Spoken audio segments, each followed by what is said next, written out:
नमस्कार, खबरों में आपका स्वागत है। मैं हूं आपके साथ चविष्का त्री। खबर नान से है, जहां बीजेपी के पूर्व मंत्री और शिमला संसदीय क्षेत्र के प्रभारी सुखराम चौधरी ने कहा कि वर्तमान कांग्रेस सरकार ने सिरमौर जिले को इस आपदा की घड़ी के दौरान नजरअंदाज किया है। उन्होंने कहा कि हाल ही में जो सिरमौर जिले में बादल फटने की दर्दनाक घटना हुई, जिसमें 5 लोग मर गए, सैकड़ों पेड़ उखड़ गए और फसलें तबाह हो गई। दुख की बात तो यह है कि सरकार का एक भी राजनीतिक प्रतिनिधि अभी तक मौके का जायजा नहीं लेने आया है। साथ ही उन्होंने कहा कि बादल फटने की घटना के तुरंत बाद बीजेपी के प्रदेश अध्यक्ष डॉक्टर राजीव बिंदल मौके पर पहुंचे और वहां हुए नुकसान का जायजा लिया।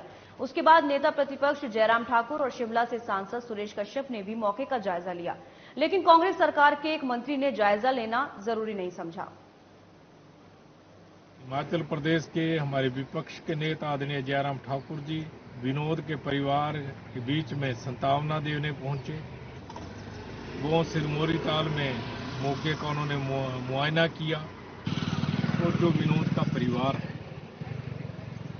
उसकी धर्मपत्नी, उसके दोनों बच्चे, उसके पिताजी, उसकी माताजी इस दुनिया में नहीं रही। अकेला वो उस परिवार में जहाँ रहता था, अकेला व्यक्ति आज इस दुनिया में है। उसके आंसू पहुंचने आप जरूर पहुंचे, ये मैं आपसे आग्रह करना चाहता हूं। स्वतंत्रता दिवस को लेकर इस समय तैयारियां जोरों पर चल रही हैं। सिरमौर जिला का जिला स्तरीय कार्यक्रम का आयोजन नाहन चौगान में आयोजित किया जाएगा, जिसकी अध्यक्षता लोक निर्माण मंत्री विक्रमादित्य सिंह करेंगे।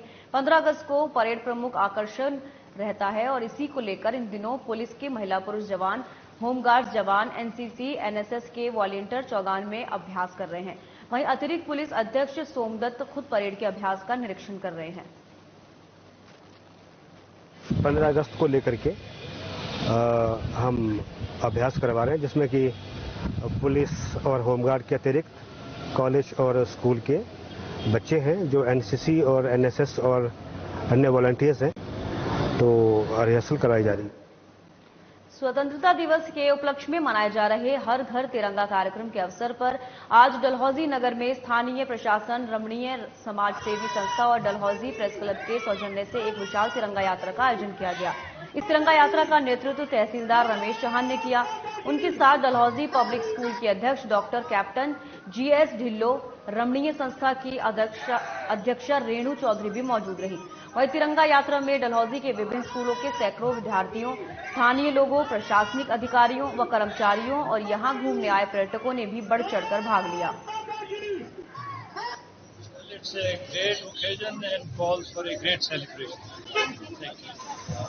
रमणीय डलहौजी संस्था के द्वारा और प्रशासन के सहयोग से जो तिरंगा यात्रा आज विभिन्न स्कूलों के बच्चों के साथ निकाली जा रही है डलहौजी में, उसमें मैं यही कहना चाहूँगा कि ये जो हमारी नई जनरेशन है और जो हमारे लोग हैं, उनको आज़ादी का महत्व समझाने का एक काफ़ी अच्छा तरीका है। और मैं लोगों से भी ये अपील करूँगा कि वो आज़ादी के महत्व को समझें, क्योंकि जो आज़ादी है हमें काफ़ी जो स्वतंत्रता सेनानी है उनके बलिदानों से और उनके अथक प्रयासों के। स्वतंत्रता दिवस को खास बनाने के लिए आप भी अपने घरों पर तिरंगा झंडा लगा सकते हैं। इसके लिए केंद्र सरकार ने स्वतंत्रता दिवस को विशेष बनाने के लिए हर घर तिरंगा अभियान चलाया हुआ है।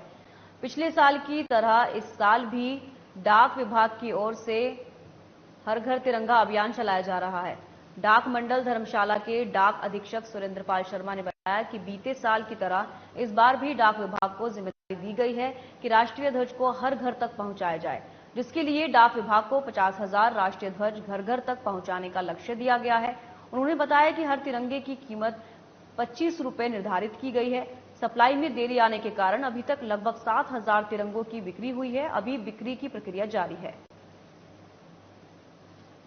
इसके बारे में गत वर्ष की तरह इस बार भी डाक विभाग को ये जिम्मेदारी दी गई है कि राष्ट्रीय ध्वज जो हर घर तक पहुंचाया जाए। इस बार हमें 50,000 राष्ट्रीय ध्वज सेल करने का टारगेट मिला है, लक्ष्य मिला है। हमारे पास अभी 51,000 की सप्लाई आ चुकी है और इनकी हमने आगे सभी अपने जो जितने भी डाकघर हैं, हमारे 305 शाखा डाकघर हैं, 59 उप डाकघर हैं और 2 मुख्य डाकघर। हिमाचल प्रदेश में भारी बारिश का कहर लगातार जारी है। शुक्रवार रात से लगातार हो रही बारिश के बाद जगह जगह लैंडस्लाइड की घटनाएं सामने आ रही हैं। वहीं शिमला के दूधली में भारी बारिश के बाद आज तड़के सुबह लैंडस्लाइड होने से सड़क पर पार्क 3 गाड़ियां चपेट में आ गई, जिसको लेकर लैंडस्लाइड की चपेट में आई गाड़ी के मालिक और स्थानीय लोगों ने बताया कि यह हादसा सुबह के समय हुआ। लैंडस्लाइड में सड़क के किनारे पार्क की गई 3 गाड़ियां दब गई। वहीं दबी हुई गाड़ियों को निकालने के लिए जेसीबी और क्रेन की सहायता से निकालने का प्रयास किया जा रहा है।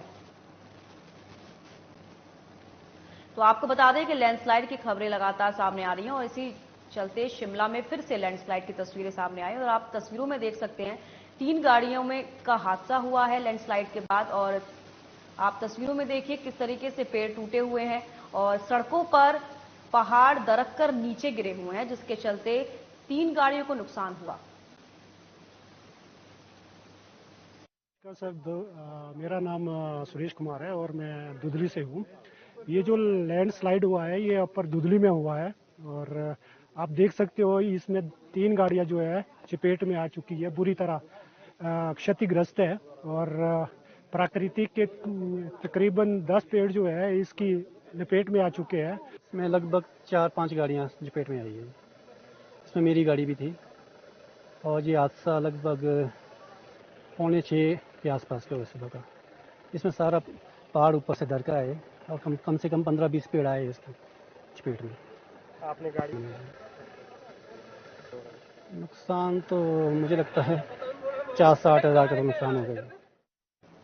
खबर सोलन से है, जहां देवभूमि क्षत्रिय संगठन ने प्रेस कॉन्फ्रेंस की। इस दौरान देवभूमि क्षत्रिय संगठन और स्वर्ण मोर्चा के मुख्य सुप्रीमो रमित ठाकुर ने बताया कि 15 अगस्त से 111 दिन तक अन्न त्याग यात्रा शुरू की जा रही है, जो चारों लोकसभा क्षेत्रों में आयोजित की जाएगी, जिसका शुभारंभ कुनिहार के तालाब मैदान से किया जाएगा।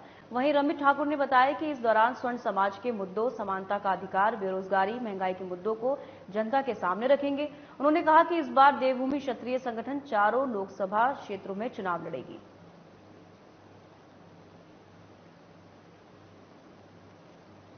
थी तो 15 अगस्त से राष्ट्रीय देवभूमि पार्टी और देवभूमि क्षेत्रीय संगठन स्वर्ण मोर्चा के माध्यम से कुनिहार तालाब स्टेडियम से 112 दिन की यात्रा, अन्न त्याग यात्रा शुरू की जा रही है। 112 दिन हम लोग अन्न का त्याग करेंगे। चारों लोकसभा क्षेत्र के अनुसार इस यात्रा को पूरा किया जाएगा, जिसमें सबसे पहले शिमला लोकसभा, जिसमें जिला सोलन, जिला सिरमौर, जिला शिमला, उसके बाद मंडी लोकसभा, उसके बाद कांगड़ा लोकसभा, उसके बाद हमीरपुर लोकसभा। 4 दिसंबर को इस यात्रा को समापन किया जाएगा। 5 दिसंबर को कुनिहार तालाब स्टेडियम में इस यात्रा का समापन समारोह रखा जाएगा, जिसमें पूरे हिमाचल प्रदेश से लगभग 50,000 लोग शामिल होंगे।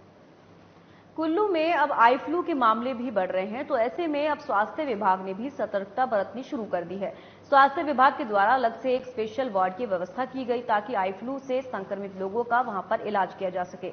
वहीं अब तक जिला कुल्लू में आई फ्लू के 170 से अधिक मामले आ चुके हैं और स्वास्थ्य विभाग के द्वारा इन सभी मरीजों का उपचार किया जा रहा है। वहीं स्वास्थ्य विभाग की ओर से लोगों के लिए एडवाइजरी जारी की गई है और बचाव को लेकर भी विशेष रूप से जनता को जागरूक किया जा रहा है।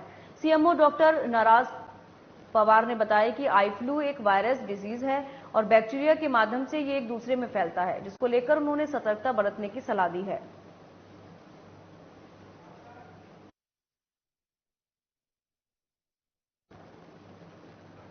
तो नागराज डॉक्टर ने सलाह दी है कि लोग अपना ध्यान रखें और उसके बाद जिस तरीके से संक्रमण फैल रहा है, लोगों से दूर रहें।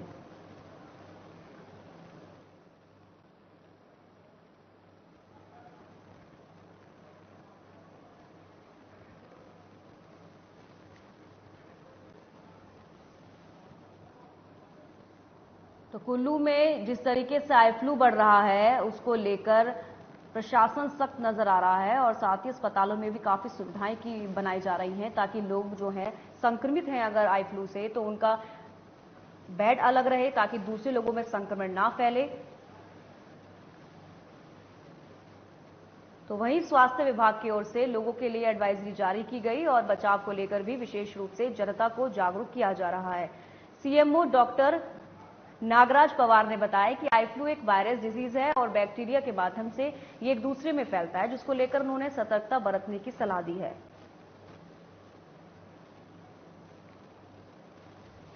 जिला कुल्लू में तो पिछले महीने, क्योंकि इन दिनों बरसात के मौसम में ये केसेस अक्सर बढ़ जाते हैं। पिछले 2 महीनों में हमें, पिछले 2 सालों की अगर बात करें, कोविड के दौरान की बात करें, तो हमें शायद उन दिनों में कोई आई फ्लू के केसेस इन दिनों में नहीं मिले थे। वो इसलिए नहीं मिले थे क्योंकि अगर आप उस समय ध्यान से देखें तो हम सैनिटाइजर यूज कर रहे थे, एक डिस्टेंसिंग मेंटेन थी, कंटैक्ट कम था। तो ये जो आई फ्लू है कंटैक्ट से फैलता है, क्योंकि ये कंटैक्ट से होता है, एक दूसरे से होता है, वायरल डिजीज है। तो मैं लोगों से आग्रह करूंगा कि हाथ को धोएं अच्छे ढंग से जब भी कांटेक्ट में आए। और वायरल के लिए, वायरल इन्फेक्शन के लिए जरूरी होता है कि डिस्टेंसिंग मेंटेन रखें आप। हाथ को अगर सैनिटाइज कर सकते हैं तो सैनिटाइज करें। और घर में अगर बाय द वे कोई ऐसा पेशेंट है तो अगर उसके साथ कांटेक्ट है तो हाथ धोएं, पर्सनल हाइजीन मेंटेन करें या आइसोलेट कर दें। बिलासपुर जिले के रोटरी क्लब घुमारवी ने नगर परिषद के अंतर्गत आने वाले एसडीएम कार्यालय की वाटिका में पौधारोपण का शुभारंभ किया। ये वाटिका एसडीएम और नगर परिषद के द्वारा रोटरी क्लब घुमारवी को दी गई है, जिसमें रोटरी क्लब पौधारोपण और फुलवारी तैयार करेगा। साथ ही शहर के लोगों को एक स्थान देगा जहां वह अपना समय व्यतीत कर सकते हैं और घूम फिर भी सकते हैं। इस स्थान को रोटरी वाटिका का नाम दिया गया। वहीं रोटरी क्लब के अध्यक्ष रमेश कैंथ की अध्यक्षता में और सचिन गुप्ता, रोटरी क्लब घुमारवी के सचिव शशि कुमार इत्यादि रोटेरियन सदस्यों के साथ साथ घुमारवी वासियों ने इस पौधारोपण में अपना योगदान दिया। साथ ही घुमारवी को एक सुंदर और आकर्षण का केंद्र बनाने का लक्ष्य लिया। सर, हमने अपने रोटरी क्लब की पीछे मीटिंग की थी। मीटिंग में हमने रोटरी क्लब में जनरल बॉडी मीटिंग में ये हमने डिसाइड किया था कि जो प्लांटेशन है वो हम अगस्त महीने में करेंगे। उसके लिए रोटरी क्लब घुमारवी ने ये जाहिर किया था कि जो रोटरी क्लब, जो हमारे एमसी के पार्क हैं, वो उसको हम अडॉप्ट करेंगे जो एसटीएमओ के साथ है। तो फिर सर्वसम्मति से ये प्रस्ताव पारित किया था। उसके बाद हमने एसटीएम घुमारवी और ईओ साहब को और लोकल अथॉरिटीज़ को, जिला प्रशासन को कांटेक्ट करके पत्राचार किया था, जिसमें उन्होंने हमें परमिशन दे दी। खबरों में फिलहाल इतना ही। दीजिए इजाजत। नमस्कार।